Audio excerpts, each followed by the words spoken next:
গোপী প্রেম রাধার মাদনাক্য মহাভাবের আশ্রয় তত্ত্বের কাছে স্বয়ং ভগবান ঋণ হয়ে গেলেন। ঋণ হলেন এই জন্য, ব্রজের যে নিষ্কিঞ্চন বিশুদ্ধ আর এই প্রেম জগতে বড় দুর্লভ সংবাদ, ব্রহ্মাদিরও অগোচর। সেই গোপী প্রেম বা ব্রজ প্রেম, সেটি তার আকারটা কেমন? গোবিন্দ বলছেন তার আকারটা কেমন?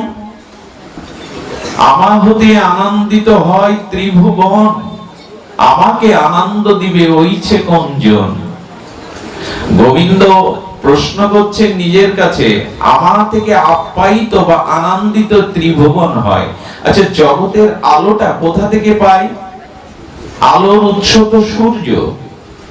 সমস্ত আলোগুলো ধার করা একমাত্র স্বয়ং প্রকাশ আলো হলো সূর্য। তো স্বয়ং প্রকাশ স্বপ্রকাশ সূর্যের থেকে জগতের শত আলো ধার করা।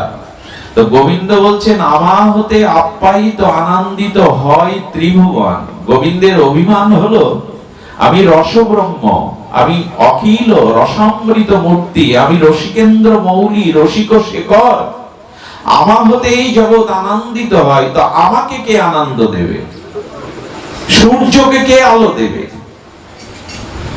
আমা হতে আনন্দিত হয় ত্রিভুবন, আমাকে আনন্দ দিবে ওইছে কোনজন। গোবিন্দের অভিমান হলো আমাকে কে আনন্দ দেবে? আচ্ছা, স্বয়ং পূর্ণ ব্রহ্ম যিনি, আনন্দ ঘন রস বিগ্রহ যিনি, তাকে আবার তার অভাব আছে নাকি?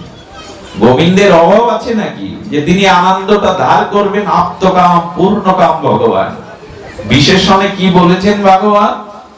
গোবিন্দ হলেন আত্মকাম, মানে তার ভিতরে যদি বাসনা জাগে, অন্য কোথা থেকে সেই বাসনা পূরণ করা লাগবে না, উনি নিজেই সেই বাসনা পরিপূরণের সমর্থ। একে বলে আপ্তকাম, যিনি নিজের ভেতরেই নিজের কামনা পূরণে সমর্থ। আত্মকাম পূর্ণকাম। গোবিন্দ যা ইচ্ছা করেন তার ইচ্ছা মাত্রই, তার ইক্ষণ মাত্রই অনন্ত ব্রহ্মাণ্ড চরাচর সৃষ্টি হয়। গোবিন্দের ইক্ষণ অর্থাৎ গোবিন্দের দৃষ্টির দ্বারাই এই অনন্ত বৈচিত্র্যময় বিচিত্রময় পৃথিবী সৃষ্টি হলো। তো আপ্তকাম পূর্ণকাম ভগবানকে কে আনন্দ দেবে? আমা হতে আনন্দিত হয় ত্রিভুবন, আমাকে আনন্দ দিবে ওইছে কোনজন। হ্যাঁ, গোবিন্দ তখন বলছেন আমা হতে যার হয় শত শত গুণ, তার গুণে হরে মোর মন। যদি আমার থেকেও কারো শত শত গুণ বেশি থাকে, তবে সেই আমাকে আনন্দ দিতে পারে, নচেত আমাকে আনন্দ দেওয়ার ক্ষমতা ত্রিভুবনে কারো নাই। গোবিন্দের থেকে শত শত গুণ কার বেশি? প্রভু, ব্রহ্মা শিবাদির বন্দনীয় চরণ তুমি, তুমি নিখিল ব্রহ্মাণ্ডের কুল মালিক, তুমি নিখিল সৃষ্টির উদ্গাতা, তুমি বিধাতা, তুমি ধাতা। তোমার থেকে শতগুণ কে তোমাকে আনন্দ দেবে? সেখানে গুরু মহারাজ চৈতন্য চরিতামৃতে থেকে বলছেন, কি বলছেন? আমা হতে যার হয় শত শত গুণ, তার গুণে হয় মোর মন। আমা হতে গুণী বড় জগতে অসম্ভব। আচ্ছা দেখুন, গোবিন্দের মনোভাবনা দেখুন, নিজে নিজে বিচার করছেন। আমা হতে গুণী বড় জগতে অসম্ভব, ঠিক বলছেন তো গোবিন্দ? গোবিন্দের থেকে গুণী তো জগতে কেউ হতে পারে না, হওয়া সম্ভব নয়। আমা হতে গুণী বড় জগতে অসম্ভব, নিজে অভিমান করে নিজেই বলছেন। আমা হতে গুণী বড় জগতে অসম্ভব। গোবিন্দ চিন্তা করে পেলেন আমার থেকে গুণী একজন আছেন।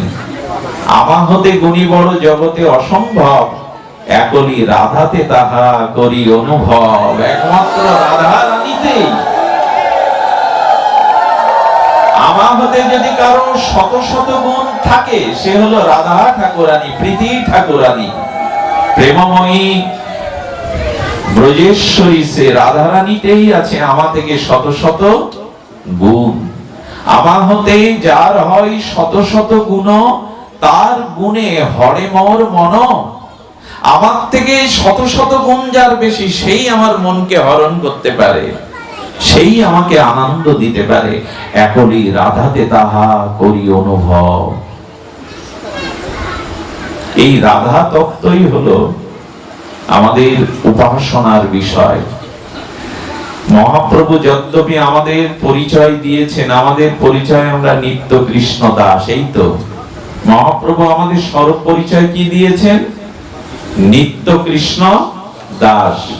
কিন্তু গৌড়ীয় অনুভব বেদ্য মহাজনগণ বললেন না, এর উপরেও আর একটা পরিচয় আছে। সেই মহাপরিচয়টা নিজে মহাপ্রভু অভিমান করেছেন, নিজেও পরিচয় দিয়েছেন। মহাপ্রভু হচ্ছেন জীব নিত্য কৃষ্ণ দাস, কিন্তু নিজের পরিচয় তিনি অন্যরকম দিয়েছেন। গৌড়ীয় আচার্যগণ বলেছেন, তারা বলেছেন জীব নিত্য কৃষ্ণ দাস এটা সত্য, কিন্তু মহাসত্য হলো আমরা সকলে রাধারানীর দাসী। এইটাই হলো আমাদের মূল পরিচয়। আমরা জীব নিত্য কৃষ্ণ দাস, স্বরূপ পরিচয় আমাদের পরিচয় এটা, কিন্তু আমাদের পরিচয় আরো অনেক উপরে। সেই উপরের পরিচয়টা হলো জীব রাধারানীর কিঙ্করী দাসী। এই সংবাদ বড় বিরল সংবাদ, সকলের জন্য এই খবর নয়, এই সংবাদ নয়। এটি ছিল গুরু মহারাজ জগতে প্রেম ভক্তি চন্দ্রিকায় যেভাবে দান করেছেন, রাধা রস সুধানিতে যেভাবে দান করেছেন, তার কিঞ্চিত অনন্ত অমীয় রসসাগর হতে এক বিন্দু পরিমাণে তিনি কৃপা করুন আমাদের এই কথা বোঝার। গোবিন্দ বলছেন, আমার হতে জগৎ সুগন্ধ। গোবিন্দের অভিমান হলো আমাদের এই গন্ধবতী পৃথিবী, তবে এখানে দুর্গন্ধ আছে, সুগন্ধ আছে। মরা কোন লাশ বা প্রাণী মরে গেলে দুর্গন্ধটা পাই আমরা। তো গোবিন্দ বলছেন আমার হতে যদ্যপি জগৎ সুগন্ধ, মানে আমরা আগেও বলেছি মাটির ভেতরে গন্ধ আছে, আমরা আবিষ্কার করতে পারবো না, কিন্তু গোলাপ, জুই, চামেলি আর হেনা, রজনীগন্ধা এগুলো মাটিতে প্রথিত করলে মাটির ভেতর থেকে সেই গোলাপ, রজনীগন্ধা, হেনার গন্ধ, জুই, চামেলির গন্ধ বাতাসে পরাগ রেণুর দ্বারা সুগন্ধ বিতরণ করে। আচ্ছা, মাটি খুঁড়ে আমরা এই গন্ধগুলো আবিষ্কার করতে পারবো? কিন্তু ফুল কি করে? মাটি থেকে, গন্ধবহ পৃথিবী থেকে মাটি থেকে গন্ধটা নিয়ে ফুলের পরাগ রেণুতে বাতাসে ছড়িয়ে দেয়। দূর থেকে গন্ধ পাই না আমরা? রাতের কুসুমের সেই অমৃত আর সেই গন্ধ, সুগন্ধ আমাদের সমস্ত নয়ন মনকে আমোদিত করে। সাপগুলো গন্ধে ছুটে আসে। এই গন্ধ কোথা থেকে আসলো? গোবিন্দ বলছেন যদবি আমার রসে জগত সরস। গোবিন্দ বলছেন আমার রসেই জগত সরস। আচ্ছা, এই যে জগতের রস, এটা কোথা থেকে এলো? জগতের রস সরবিদ রস। সরবিদের মধ্যে আমাদের আস্বাদ্য পাঁচটি: শব্দ, স্পর্শ, রূপ, রস, গন্ধ। এই তো আস্বাদ্য বিষয় এই পাঁচটি। এই যে শব্দ, স্পর্শ, রূপ, রস, গন্ধে জগৎ মেতে আছে, জগতের 99.99% মানুষ এই শব্দ, স্পর্শ, রূপ, রস, গন্ধে একেবারে বিমাহিত, একেবারে মুগ্ধ, মায়া মুগ্ধ। এই আনন্দটি কি আনন্দ নয়? বলেন এই আনন্দটি আনন্দ না হলে মানুষের পিছনে দিনরাত জন্ম জন্মান্তরে ছুটবে কেন? রূপের পিছনে, রসের পেছনে, হ্যাঁ, শব্দের পেছনেই তো ছুটছে পৃথিবীর তাবৎ মানুষ। এইগুলির ভিতরে কি আনন্দ আছে? বলেন এর মধ্যে আনন্দ আছে, তবে এটা বিষয় আনন্দ, এটা ধ্বংসের আনন্দ, এটা পরিণাম দুঃখের আনন্দ। এর মধ্যে আনন্দ না থাকলে মানুষ ছুটতো কি? শব্দ, স্পর্শ, রূপ, রস পেছনে ছুটতো। এর মধ্যে আনন্দ আছে, কিন্তু এই আনন্দটা জীব পেল কোথা থেকে? এর উৎস কোথায়? গোবিন্দ বলছেন আমি জগৎ সৃষ্টি করার পরে দেখলাম সামান্য আনন্দ যদি জগৎকে ছিটে ফোঁটা না দিই, তাহলে এটা মরুভূমি হয়ে যাবে, মানুষ এমনিই মারা পড়বে ভালোবাসা প্রীতির অভাবে। তাই গোবিন্দ বললেন আমার সেই প্রেম সিন্ধুর থেকে এক ছিটে ফোঁটা আমি জগতে ছিটিয়ে দিয়েছিলাম। এটা পাঁচটা বস্তু নিয়ে নিয়েছিল: শব্দ, স্পর্শ, রূপ, রস, গন্ধ। আচ্ছা, এটা বোঝানোর জন্য একটা ভালো দৃষ্টান্ত আছে। মধুকর মৌমাছি ফুলে ফুলে আর সেই অমৃত মধু সঞ্চয় করে মধুর চাকে আর শিল্পের মতো করে রেখে দিয়েছে। তো কোন রকমে মধুমক্ষিকার চাক হতে বিন্দু বিন্দু মধু যদি ঝরতে পড়ে, আচ্ছা মধুবিন্দুটি যদি বালিতে ধুলোতে মিশে যায়, আর ওই ধুলোবালি মিশানো মধুবিন্দুটি যদি কেউ জিহ্বায় দেয়, তাহলে মধুর মিষ্ট স্বাদ কিঞ্চিত পাবে, কিন্তু তার সাথে বালির স্বাদ ধুলোর স্বাদও পাবে। পাবে কিনা? কিন্তু মধুটা পতিত খরিত হওয়ার আগে যদি কেউ হাত পেতে নিয়ে নেয়, তাহলে সেটা প্রকৃত মধুর প্রকৃত স্বাদটা পাবে। তো গোবিন্দ বললেন কি, এই শব্দ স্পর্শ রূপ রস গন্ধে আমি ছিটে ফোটা রস দিয়েছিলাম, সিন্ধু থেকে এক বিন্দু, সেই রসটুকুর জন্য এই বিষয় বাসনা শব্দ স্পর্শ রূপ রস গন্ধে জীব পাগলের মতো ছুটছে। এটা আমারই দেওয়া কিঞ্চিত বিষয় আনন্দ। এই আনন্দে যারা থেমে থাকে না, এই আনন্দটাকে যারা প্রকৃত আনন্দ মনে করে না, এই অনিত্য কাল কবলিত সংসারে, এই মরণশীল দুঃখময় অনিত্য অভিশপ্ত সংসারের রস থেকে, বিষয় রস থেকে যারা প্রেম রসের দিকে যাদের দৃষ্টি যায়, যারা বিষয় আনন্দ থেকে প্রীতি আনন্দ প্রেমানন্দের দিকে দৃষ্টি যায় গুরু কৃপায়, তারা এই রসের সন্ধান পায়। তো গোবিন্দ বলছেন, যদ্যপি আমার রসে জগত সরস,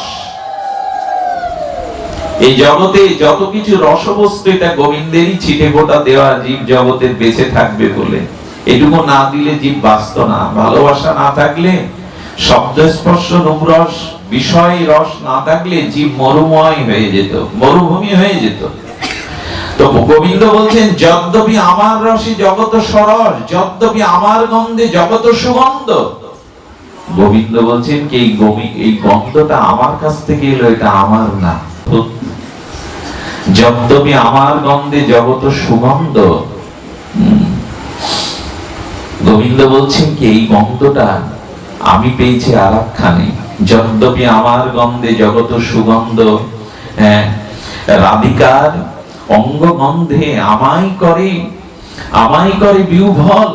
বলছেন এই গন্ধটি রাধারানীর চরণ থেকে এসেছে, এটা আমার না। গোবিন্দ দাবি করছে আমার রসে জগত সরস, কিন্তু এই রসটা আমার না। আমার গন্ধে জগত গন্ধময়, কিন্তু এটা আমার না।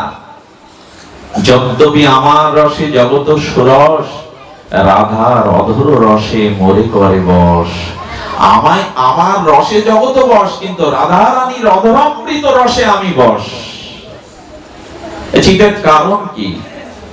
কারণ হলো প্রেমময়ী লাদিনী অধীশ্বরী শ্রী রাধারানীরই মহিমা।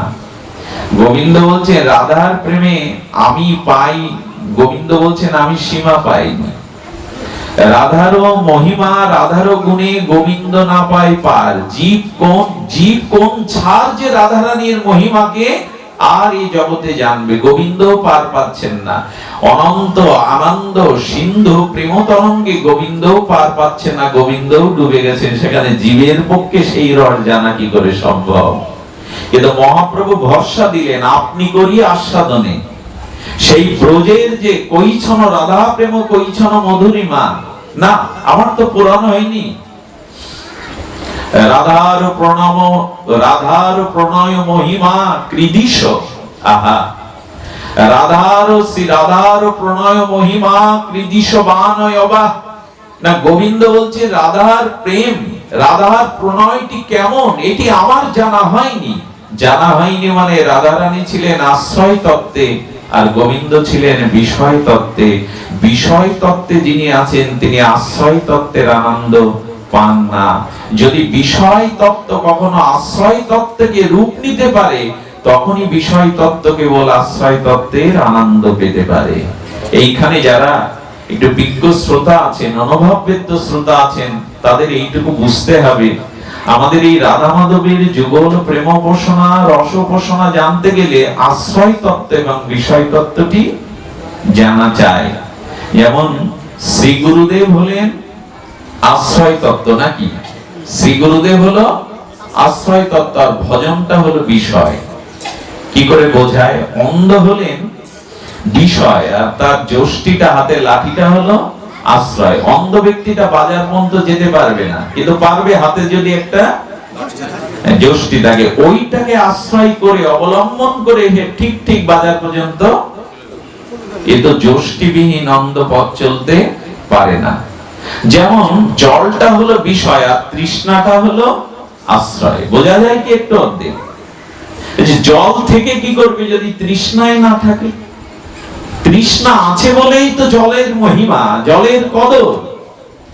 মা হলো আশ্রয় আর সন্তান হলো বিষয়। যদি মাই না থাকবে তো বিষয়রূপ সন্তান কোথায় বা জন্মাবে, কোথায় বা আশ্রয় নেবে?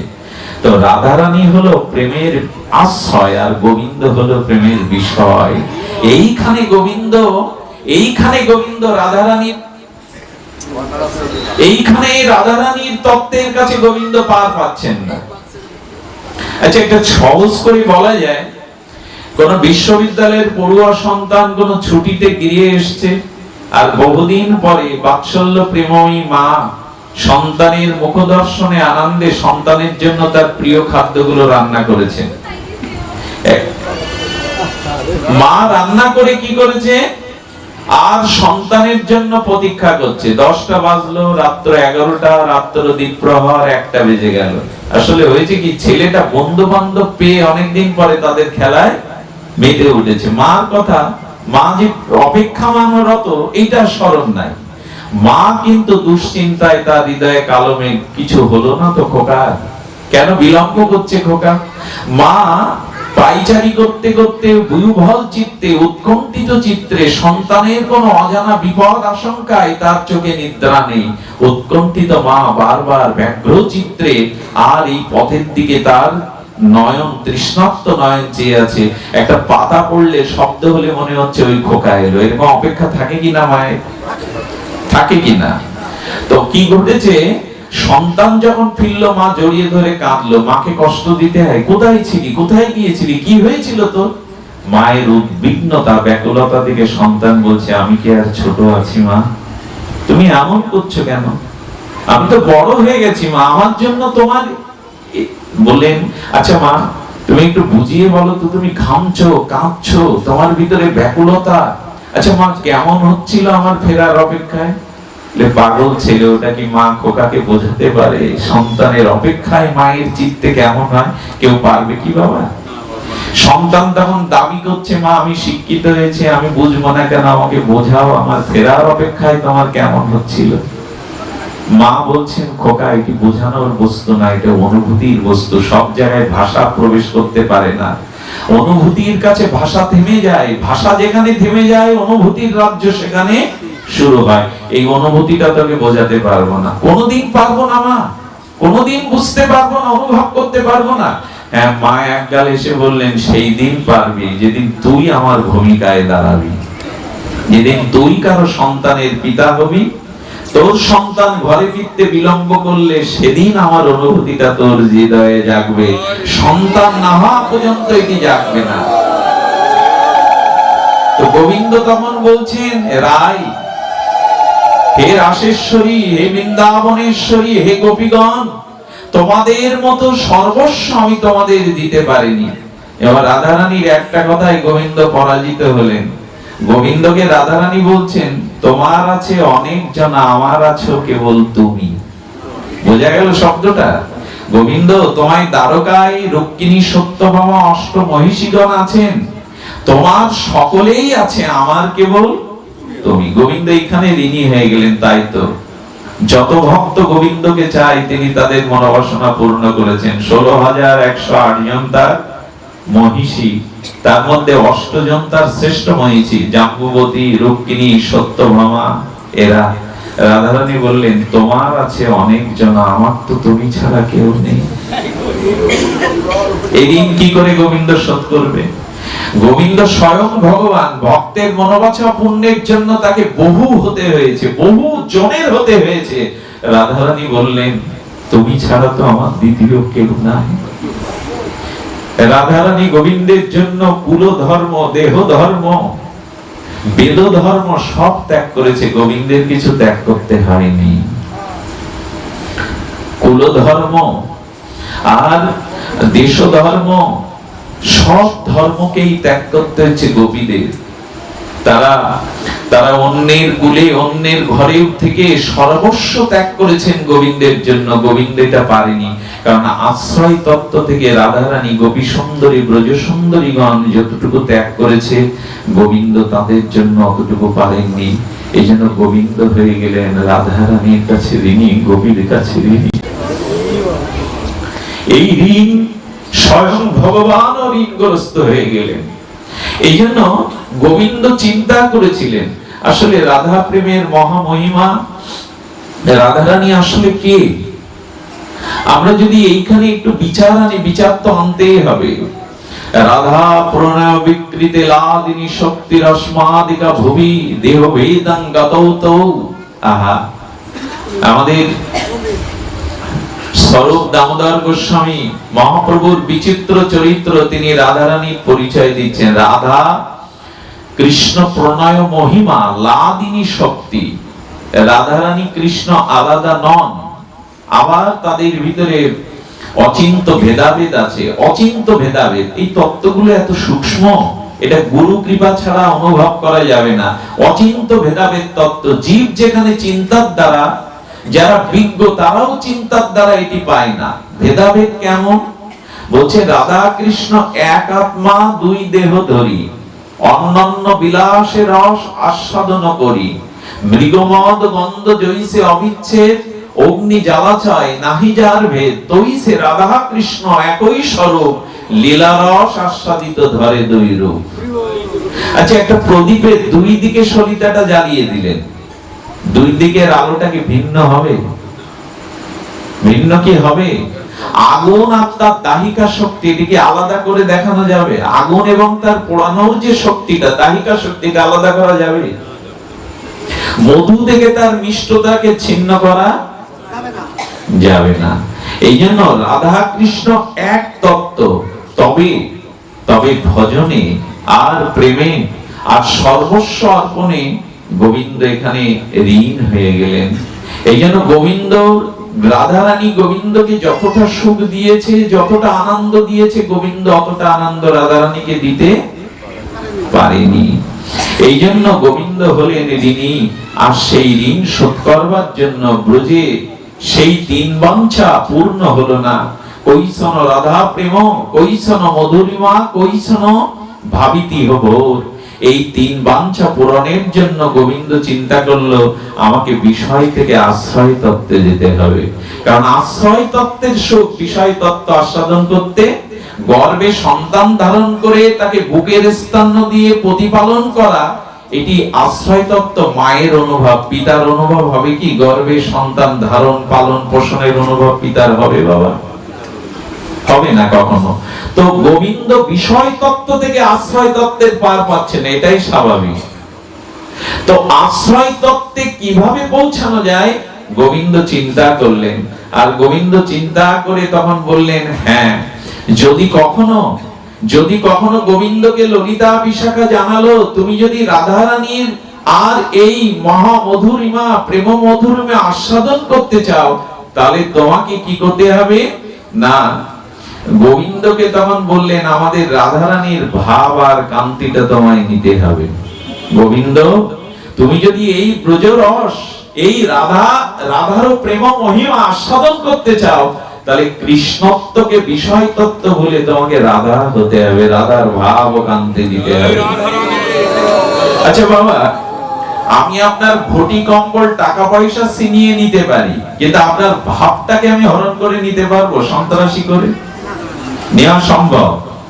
কারো ঘটি কম্বল টাকা ছিনিয়ে নেওয়া যায়, কিন্তু কারো অঙ্গ কান্তি আর ভাব কি করে ছিনিয়ে নেব? তখন গোবিন্দ চিন্তা করলেন, ললিতা বললেন, ওভাবে হবে না, ওভাবে হবে না, তোমাকে এক কাজ করতে হবে। পারবে? যদি আশ্রয় তত্ত্ব ভক্ত তত্ত্বে আসতে চাও, তাহলে গোবিন্দ তোমার ভগবানত্ব ভুলে যেতে হবে। এই বড় কঠিন প্রস্তাবনা, আমি সবাইকে আনন্দ দিতে পারবো না।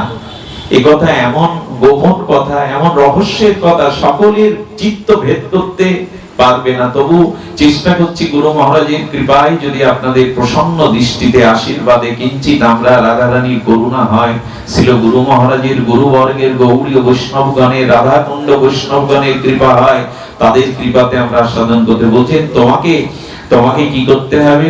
বলেন ভক্তের চরণ ধুলি মাখতে হবে। পারবে তুমি? তুমি তো ভগবান, তুমি ভক্তের চরণ ধুলি মাখতে পারবে? হ্যাঁ, গোবিন্দকে বলছেন তুমি রাধা হতে চাও, রাধার ভাব কান্তি নিতে গেলে রাধারানীর চরণ ধুলি তোমায় নিতে হবে। গোবিন্দ তখন আর তার পুরুষ অভিমান ত্যাগ করলেন। আচ্ছা, ভক্তের মধ্যে, আচ্ছা গোবিন্দ ভগবান যদি ভক্ত হতে চায় তা কার মতো হবে? স্বয়ং সর্বশক্তিমান অখণ্ড পরতত্ত্ব গোবিন্দ যদি ভক্ত হতে চায় কার মতো হতে হবে? ভক্ত শ্রেষ্ঠই তো হতে হবে তার, নাকি? তো জগতে প্রেমকে চার ভাগে ভাগ করা হয়েছে। প্রেমের ক্রমানুসারে চার প্রকারের ভক্তের চার প্রকারের প্রেম। কি বলছেন? বলছেন অনুপরিমাণ। অনুপরিমাণ কাদের?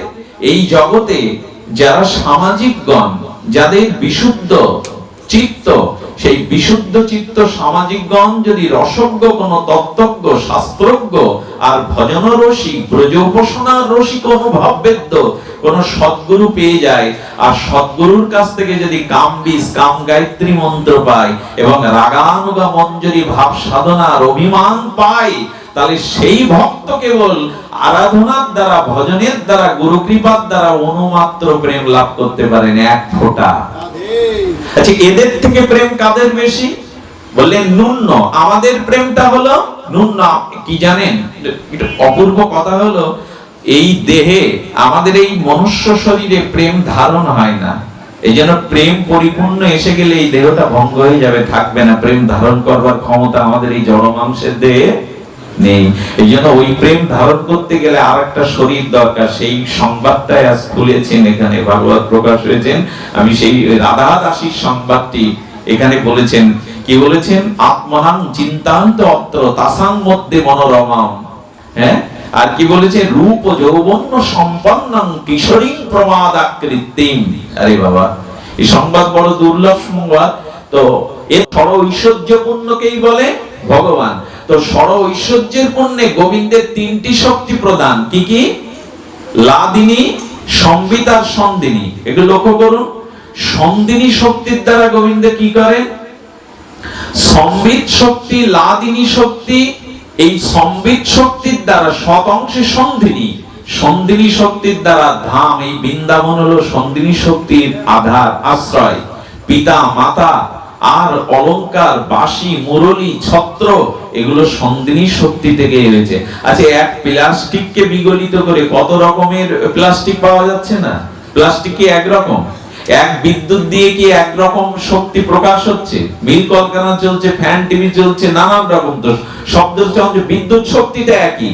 তেমনি গোবিন্দের অনন্ত শক্তিটা তিন ভাগ হয়ে যে শক্তির দ্বারা ধাম রচনা হয়, যে শক্তির দ্বারা সখা আর তার বসন ভূষণ তৈরি হয়, তাকে বলে শতাংশে সন্দিনী। আর সম্বিত অংশের হলো গোবিন্দের চেতনা। চেতনা মানে বিশুদ্ধ জ্ঞান। এটা হলো গোবিন্দের আরেকটা সম্বিত শক্তি। সম্বিত মানে সম্যক জ্ঞান। আর লাদিনী শক্তি, যেটা ভগবানকে আনন্দ দেয়, গোবিন্দকে আনন্দ দেয় যে শক্তিটা। যেমন আমরা আত্মা আছে বলেই তো শ্রবণ কীর্তন দর্শন করতে পারছি। আত্মা না থাকলে মরা দেহ দেখাশোনা ক্রিয়া করবে। তেমন গোবিন্দকে আনন্দ দিচ্ছে যে লাদিনী, সেটা নিরাকার। যখন গোবিন্দের ভেতরে অমূর্ত অবস্থায়, জলটা তো নিরাকার, বরফ হয় কখন? জল তো নিরাকার, তা তো আকার নেই। জল কি চৌকোনা হয়, দলা হয়? কিন্তু জলটা শীতলীকরণে যখন বরফ হয়ে যাচ্ছে, তখন জলের রংটা সাদা হয়ে গেল। গেল কিনা? বরফ একটা আকার নিল কিনা? তো গোবিন্দের ভেতরে যে অমুক্ত লাদিনী শক্তি, সেটা মনে হচ্ছে ভেতরের থেকে যদি বাইরে বেরিয়ে তাকে সেবা করতে পারতাম, আরো একটু আনন্দ দিতে পারতাম। যেমন পিতামাতার মিলন আনন্দেই সন্তান আসে। সন্তান যদি মায়ের কাছে জিজ্ঞেস করে, মা আমি কোথায় ছিলাম, উত্তর একটাই, বাবা তুই আনন্দ হয়ে আমার ভেতরে ছিলি, আনন্দেরই প্রকাশ তুই। তখন রাধারানী ওই লাদিনী শক্তি চিন্তা করলেন, বাইরে বেরিয়ে যদি একটা রূপ নেওয়া যায় সেই রূপেই তখন তাকে আপ্যায়িত আনন্দ দেওয়া যাবে। অমূর্ত অবস্থায় লাদিনী শক্তি, আর মূর্ত অবস্থায় হলেন রাধা ঠাকুরানী, প্রীতি প্রতিমা, প্রসন্ন পূর্ণিমা। এই জন্য গোবিন্দ বলছেন লাদিনী দ্বারাই করেন আনন্দ আস্বাদন। গোবিন্দ বলছেন ওই লাদিনীর দ্বারাই আমি আনন্দ আস্বাদন করি, লাদিনী দ্বারাই করেন ভক্তের পোষণ। এই মুহূর্তে আমরা সাধু সঙ্গ করে কৃষ্ণ কথার দ্বারা যে আনন্দ পাচ্ছি, এটাও রাধারানীর দান, এটা গোবিন্দ নয়, রাধারানীর কাছ থেকেই দিচ্ছেন গোবিন্দ। এ কথা কি করে বোঝায়? নিজের তো সৌভাগ্য হয়নি এই স্তরে ওঠার, তো পরম মহান রাধারানীর এই প্রেম মহিমা, প্রেম গরিমা, এই জন্য রাধা কৃষ্ণ এক হলেও উনি হলেন সেবা তত্ত্ব।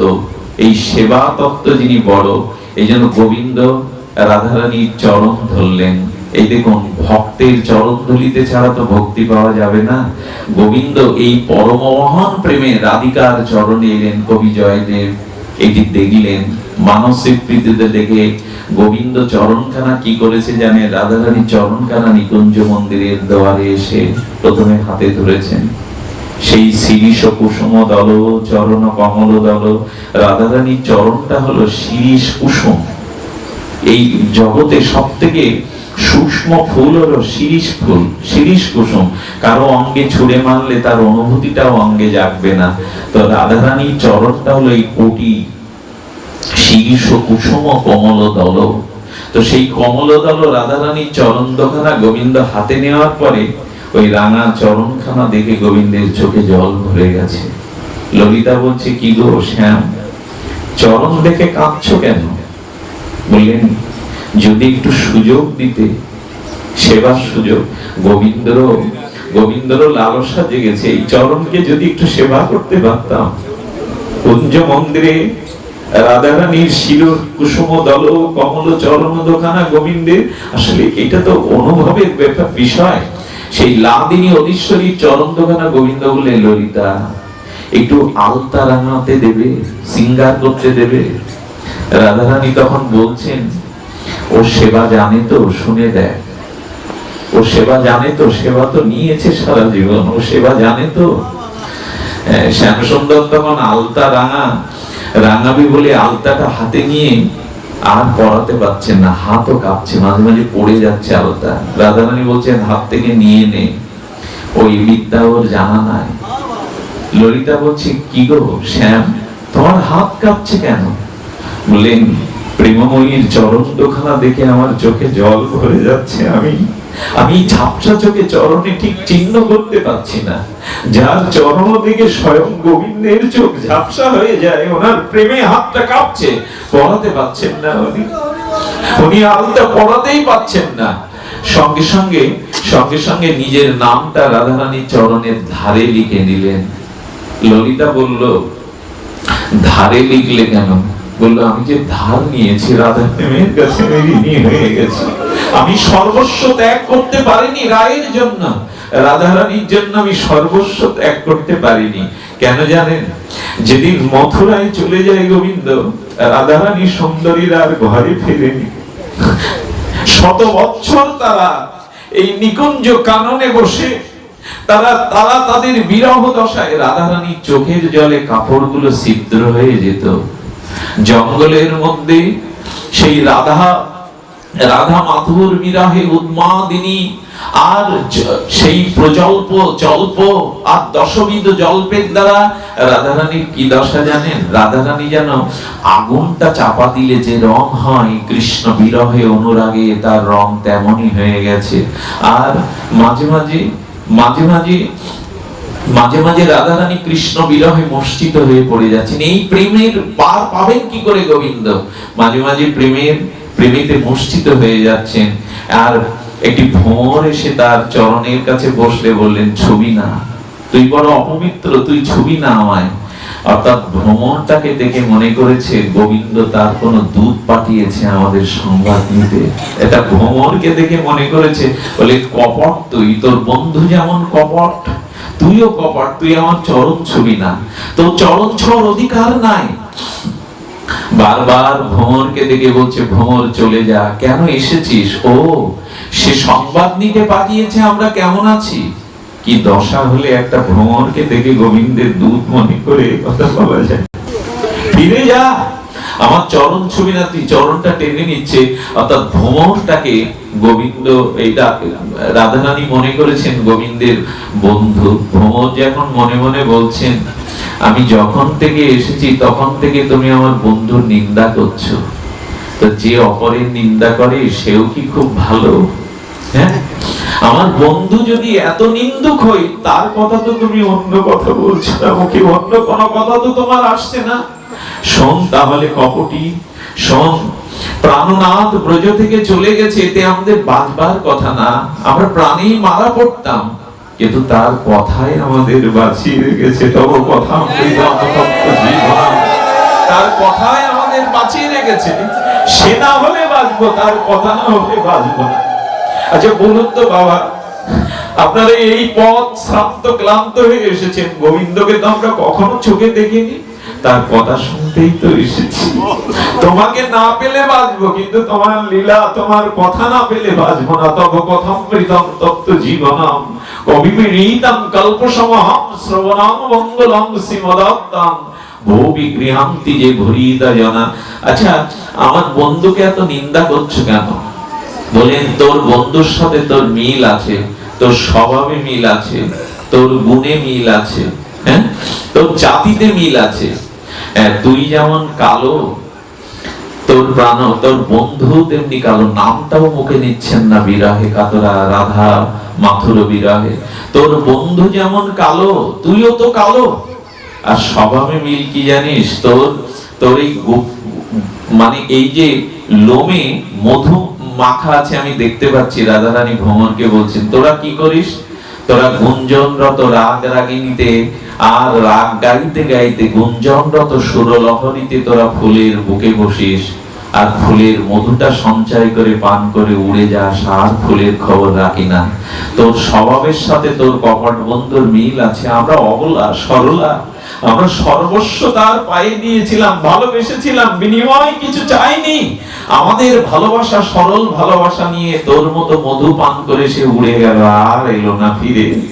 এই জন্য তোর কপটি বন্ধুর সাথে তোর স্বভাবে মিল আছে। আর কি বলেন, ও যেমন মুরলীর ধ্বনিতে আমাদের মন হরণ করেছিল, ঘর ছাড়া করেছিল, তুই ভ্রমর তোর গুঞ্জন রাগ রাগিনীতেও লোকের মন হরণ করিস তুই। তবে আমার চরণ সুষ্ণা তুই চলে যা।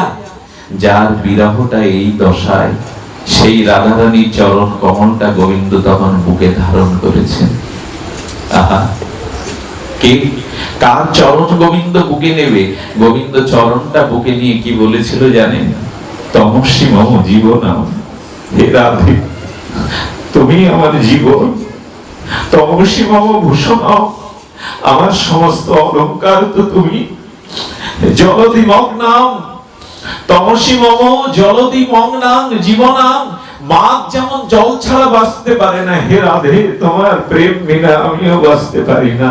বলতে বলতে কবি জয়দেবের স্ফূর্তিতে গোবিন্দ বললেন, সর খরমণ্ডলং দেহি পদমল্ল মুদারাম। হে রাধে তোমার চরণ আমার মস্তকে দাও।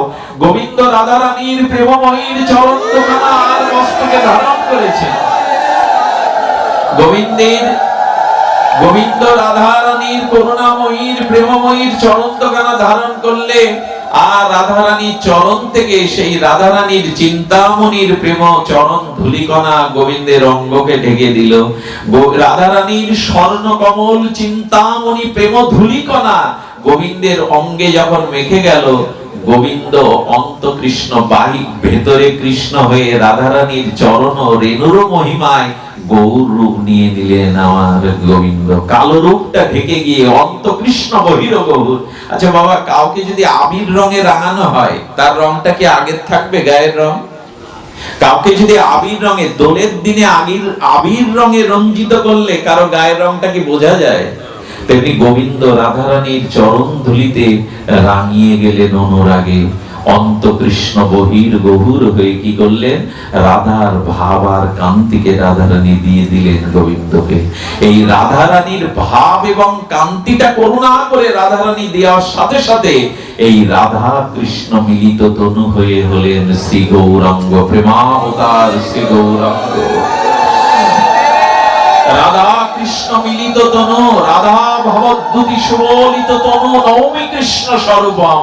অর্থাৎ এত ভাবি কলিকালে প্রথম সন্ধ্যায় অবতীর্ণ হইল কৃষ্ণ আপনি নদিয়ায়। নদিয়ায় কে এলেন?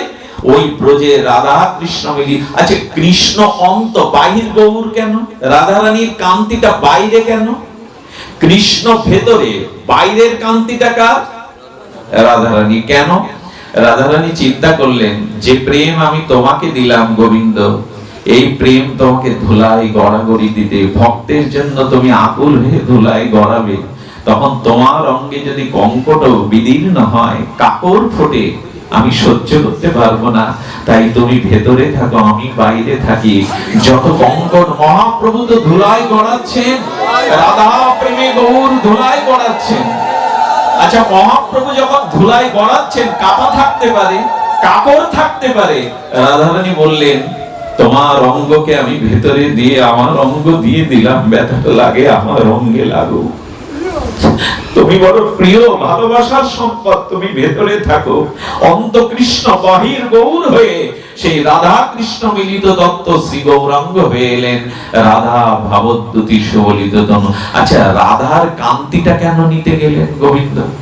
রাধার অঙ্গ কান্তিটা, কান্তি মানে দেহের রং, এই রংটা কেন নিতে গেলেন কান্তি, আর ভাবটা কেন নিতে গেলেন? গোবিন্দ বললেন আসছে কলিযুগের জীবকে, আসছে কলিযুগের মানুষকে যদি প্রেম বিতরণ করতে হয়, হে রাধে তোমার করুণা ছাড়া কারো করুণা কলির জীবের জন্য যথেষ্ট নয়। এই অল্প আয়ু মূঢ় মস্তিষ্ক সদা কামনা বাসনা বিভোর, আর এই কলুষ কালিমা মাখা জীবগণকে একমাত্র তুমি যদি কৃপা করো তবে জীব করুণা পায়, না হলে কারণ দুর্যোধনের সামনে, জরাসন্ধের সামনে কৃষ্ণ গিয়েছিল, ওদের প্রেম হয়নি। চাণুর মুষ্টি গোবিন্দের সাথে মল্লযুদ্ধ করেছিল কংসের রঙ্গশালায়। আচ্ছা, যদি গোবিন্দের সাথে কেউ যুদ্ধ করে, মল্লযুদ্ধ, তাহলে গোবিন্দ একবার নিচে পড়ে আর চাণুর মুষ্টিক একবার উপরে ওঠে। তা যাদের অঙ্গের সাথে গোবিন্দের অঙ্গ লীন হয়ে গেল তাদের প্রেম হলো না। কারণ গোবিন্দ বলছেন আমাকে দেখে সকলের প্রেম হবে না, যার অনুরাগ আছে তার হবে। কারণ কংসের, জরাসন্ধ, দুর্যোধনের হয়নি, কিন্তু রাধে তুমি তো প্রেমময়ী, তোমার কান্তিটা যেদিকে পড়বে, তোমার কান্তির দিকে যে দৃষ্টি দেবে তার প্রেম হয়ে যাবে, তার প্রেম হবেই হবে। এই হলো রাধার কান্তি মহিমা। রাধার ভাবটা কেমন না, যেদিকেই ওই দৃষ্টি পড়বে সেদিকেই প্রেম বর্ণনা। কি করে বোঝায় বলুন তো আপনাদের? চৈতন্য চরিতামৃতে কবিরাজ কৃষ্ণ গোস্বামী এক পয়েরে বুঝিয়ে গেছেন, আমরা বুঝতে পারিনি। হরি বলি বাহু তুলি প্রেম দৃষ্টি চাই, করিয়া কল্প নাশ প্রেমেতে ভাষায়। ওই রাধা ভাব নিয়ে মহাপ্রভু যেখানে দাঁড়িয়েছেন সেইখানে এবে অস্ত্র না ধরিলা, প্রাণে কারো না মারিলা, চিত্ত শুদ্ধি করিল সবাই। ঠাকুর এবার হাতে অস্ত্র নিলে না কেন? সুদর্শন নাই, তীর ধনুক নাই, কোনো অস্ত্র নাই, দু বাহু তুলে প্রেম দৃষ্টিতে কেন চাইছো জীবের দিকে? মহাপ্রভু বললেন এটা প্রেমের যুগ, এটা রাধা প্রেমের যুগ, রাধা দাসের যুগ। এই যুগে অস্ত্র দিয়ে কাউকে শোধন করা যাবে না। এবে অস্ত্র না ধরিলা, প্রাণে কারো না মারিলা, চিত্ত শুদ্ধি করিল সবার। অনন্ত জন্মের দুর্বাসনা কামনা এক জন্মে যায় না, অনন্ত জন্মেও যায় না। কিন্তু মহাপ্রভু রাধারানীর ভাব নিয়ে বললেন যদি কারো সামনে দাঁড়ায়, কারো নয়ন পথে যদি কেউ রাধারানীর করুণার দৃষ্টি দিয়ে তাকায়, তার অনন্ত জন্মের চিত্ত সঙ্গে সঙ্গে বিশুদ্ধ হয়ে যাবে। এই হলো রাধা কান্তের মহিমা। হরি বলি বাহু তুলি প্রেম দৃষ্টি চাই, করিয়া কল্মষ নাশ প্রেমেতে ভাষায়। বাবা, আমি আপনাদের বহুবার বলেছি, এক ধরনের সরীসৃপ সাপ আছে যারা এক জায়গায় বসে চোখের দৃষ্টি দিয়ে বিস্ফোরিত করে অন্য প্রাণীকে আক্রান্ত করে, বিষ ফোয়ারার মতো ছুটিয়ে দেয় চোখ দিয়ে। যদি সাপ সামনের কোন প্রাণীকে এক জায়গায় এক অবস্থানে থেকে চোখের মাধ্যমে বিষ বিস্ফোরিত করে প্রাণীকে আক্রান্ত করতে পারে, তবে রাধা ভাবকান্তি নিয়ে যেদিকেই তাকাবেন প্রভু সেদিকেই প্রেমের বন্যা বইবে, সেদিকেই প্রেম বিতরণ করবেন। এই জন্য আপনি করি আস্বাদনে শেখাইলো জগৎজনে প্রভু চিন্তামণির প্রেমধ্বনি। আমরা মনে হয় ভূমিকাটা শেষ করলাম, এইখানেই ভূমিকা। সেই রাধা প্রেম আর রাধা ভবকান্তি সুবলিত তনু নিয়ে গৌর এলেন, আর তিনি এসেই বললেন, কি বললেন? তিনি এসেই বললেন শ্রীধাম বৃন্দাবন যুগল ভজন ধন, মোহে করালো উপদেশ। কি উপদেশ দিলেন? যুগল উপাসনা। এটি সবার ভাগ্যে হয় না। এই যুগল উপাসনা রাম সীতাকে দেখেছিল, দণ্ডকারণ্য মনি ঋষিগণ মা জানকীকে, রঘুপতি রামকে দেখেছিল, দেখে বলল প্রভু তোমাদের যুগলের সেবা যদি পেতাম, আমরা যোগী ঋষি মুনি, আমরা মৃত্যুকে পর্যন্ত জয় করেছি, কিন্তু এই যুগলের উপাসনা, আমরা ব্রহ্মের উপাসনা করেছি, যুগল উপাসনা পাইনি। রাম রঘুপতি রাজি বলোচন বললেন এই ত্রেতাতে তোমাদের ইচ্ছা পূর্ণ হবে না, আগামী দাপর লীলাতে তোমরা সব সাধন সিদ্ধা গোপী হয়ে ব্রজে জন্ম নিও, সেই দিনই তোমাদের ইচ্ছা পূর্ণ হবে। কিন্তু আমরা তো যোগী না, মনি ঋষি না। এই জন্য এই মহাপ্রভু নিতাইয়ের কলিযুগে আমরা ধন্য। ধন্য এই জন্য যে প্রেম ব্রহ্মা শিবাদি মহাত্মাগণ পায়নি, যোগী ঋষি মণিগণ তপস্যা ধ্যানের দ্বারা সেই প্রেম মহাপ্রভু দ্বারে দ্বারে বিলালেন। আর কি লিখলেন? মহাপ্রভুর আরাধ্যাপ উপরে শ্রীমান নিত্যানন্দ অবধূত ঠাকুর। নিতাই বলছেন প্রভু তুমি ত্রিনাদবী শ্লোক দিয়েছো, যার মধ্যে দৈন্য আছে, সদাচার আছে, তুমি তাকে প্রেম দেবে। কিন্তু নিতাই দাবি করে বসলো আমি বিচার করে প্রেম দেব না, যাকে তাকে দেব। নিতাই বলছে প্রভু যারা সদাচারী, যারা দৈন্য প্রধান, তুমি তাদেরই প্রেম দেবে। নিতাই বললে এবার আমি কোনো বিচার করব না প্রভু, যাকে পাবো তাকে এই প্রেম দেব, যেটা ব্রহ্মারও দুর্লভ আমি তাকে দেব। হ্যাঁ, উৎপতিত পাষাণ্ডী দুরমতি অতি প্রাণে না মারিল কারে, হরি নাম দিয়া হৃদয় সদিল, যাচি গিয়া ঘরে ঘরে কে গেল? নিতাই গেল, যেচে যেচে নিচ্ছে। হ্যাঁ, দন্তে তৃণ ধরি নিতাই ডাকে আয়, কে লৌকে কিশোরীর প্রেম নিতাই ডাকে আয়। দন্তে তৃণ ধরে অবধূত অদ্ভুত নিত্যানন্দ প্রভু ডাকছেন, রাধা প্রেম নেবে তোমরা, ব্রজ প্রেম নেবে, এসো। তবে রাধা প্রেম বিতরণের জন্য নিতাই দন্তে তৃণ ধরে ডাকছেন, কে লৌকে কিশোরীর প্রেম নিতাই ডাকে আয়। এরকম করুণা কোন যুগে, কোন কালে, কোন ভগবৎ স্বরূপে এটা হয়নি, কোন ভগবৎ স্বরূপে এই কৃপা হয়নি। বৃন্দাবনের গোপী প্রেম জাগায় ভাগবতে, একলি নিত্যানন্দ হইতে তা পাইবে জগতে। একবার নিতাই বলুন, একবার গৌর বলুন, তাহলে যে প্রেম গোপীরা পেয়েছিল একলা নিতাই তার জগৎকে বিলায় দেবে। নিতাই, এই নিতাইয়ের কৃপা বিনা। এই জন্য ঠাকুর মশাই বলেছেন দৃঢ় করি ধর নিতাই পায়। নিতাই চন্দ্র কমল, নিতাই পদ কমল, কোটি চন্দ্র শিশিতল, যে ছায়ায় জগত জুড়ায়। হেন নিতাই বিনে ভাই ব্রজে রাধা কৃষ্ণ পাইতে নাই, দৃঢ় করি ধর নিতাই পায়। কি অদ্ভুত কথা বলুন তো, যা ব্রহ্মা পাবে না, যোগী ঋষি মণি পাবে না, নিতাই বললেন আয় আমার কাছে, আমি ব্রজ প্রেমের ডালি নিয়ে এসেছি। নিতাই ডাকছে, কে লৌক কিশোরীর প্রেম নিতাই ডাকে আয়। কিন্তু দুর্ভাগ্য কি জানেন আমাদের? দুর্ভাগ্য নিতাই বললাম না, গৌর বললাম না, আর যদিও বললাম প্রাণের আকুতি নিয়ে বললাম না। হা নিতাই, হা গৌর, এই আকুতি নিয়ে নিতাই বললাম না।